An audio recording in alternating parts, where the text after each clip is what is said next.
So in my head, I was like, okay, I'm gonna accept Christ in front of everybody right now. Then I'm gonna go home and snort drugs until I don't wanna do them anymore. And that was my way of thinking. So I received Christ at the church. I went home, neglected my daughter and put her in front of the TV. I remember I grabbed a $100 bill. I always used a $100 bill for some reason, pride or something. I chopped up my crystal meth, got it all smooth and powdery, and I snorted a big old line. And I held the bill and I looked up and I said, Jesus, if you're real like that pastor said, then you gotta take these drugs from me. Come into my life, come into my heart. And I just got quiet. I said, search me right now, search my heart. And I stayed silent. And I said, you know I wanna quit. You know I wanna be a good dad for this kid. She lost her mother to drugs, and she's gonna lose me if I don't quit. Amen.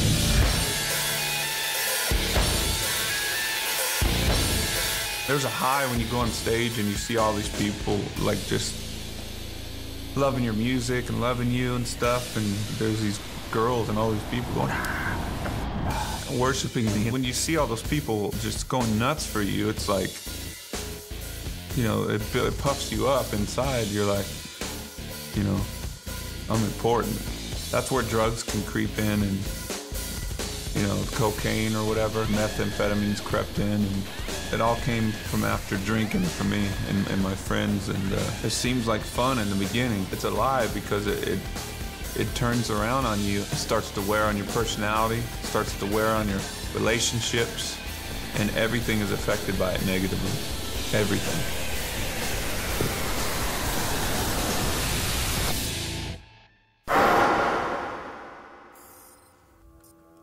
There was a few times where life seemed good. My daughter, Janaea, she came into the world, and I was like, it was just such a euphoric feeling. I thought my life could just feel like that forever, you know? It was like it was spiritual, just, I didn't know what was happening. I just felt so much love just fill my emotions. And I thought I was gonna be happy, but I just I couldn't stay sober. I didn't know how. I hit rock bottom. I had swore that I would never do methamphetamines again because I saw what it did to my child's mother. It just took her feelings away and made her leave her kid. I just wanted her dead. I wanted to kill her. I thought she was a scum of the earth. And you know, how could she do drugs like that and let the drugs win her like that? So I never was gonna do meth again.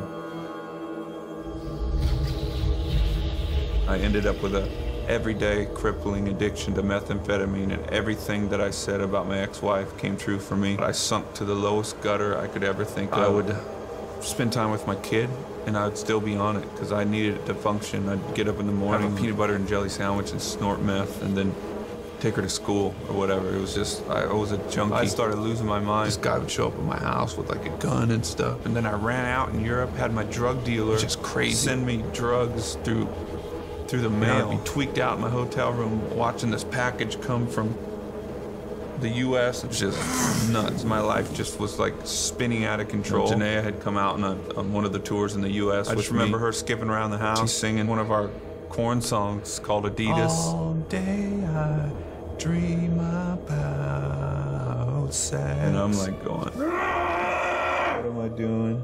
I'm a junkie. My daughter's singing All Day I Dream About Sex. And I'm gonna die.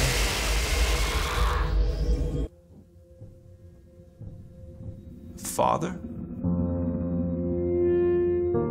My real estate broker, Eric, he said, Brian, I don't mean to be weird with you, and I hope you don't take this the wrong way, but I felt the scripture like jump out at me. I've never done this before, you know, so I don't really know how to do this, but I felt like this would mean something to you.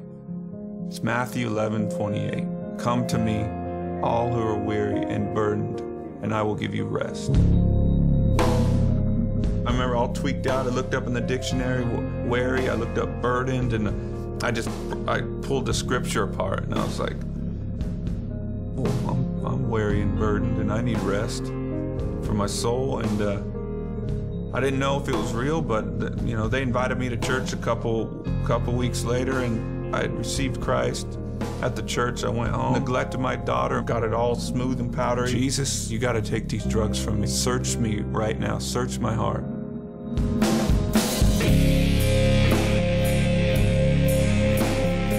Father, I felt so much fatherly love from heaven, and it was like, I don't condemn you. I love you. I love you. It was just love, and instantly that love from God came into me. It was so powerful that the next day I threw away all my drugs, and I quit corn. I was like, I'm quitting corn, and I'm gonna raise my kid, because my kid, like, I got the love from God coming to me, and then it came out of me to my kid. It changed me. My heart was changed like that, and I was like, Janaea, Daddy's gonna be home with you all the time. I'm quitting my career. And her face lit up, and she's like, for me? You know, she felt so special, and God used her to save me, to save her life later on. My dream came true way more than I dreamt about. I made more money. I played bigger shows. I mean, houses, cars. I tried drugs, I tried sex, I tried everything to try to get pleasure out of this life. And I thought that I could fulfill my life with all this stuff by having my dream come true, and it came true, but it didn't fulfill it. When Christ came in, that feeling, he gives you the gift of understanding life, which is everything was created for Christ and by him. And we're created to be with him. And it's the most incredible feeling, because you're where you belong. And contentment is given to you in life, because you don't have to look anywhere else. And you're exactly where you need to be. And the question about life is answered.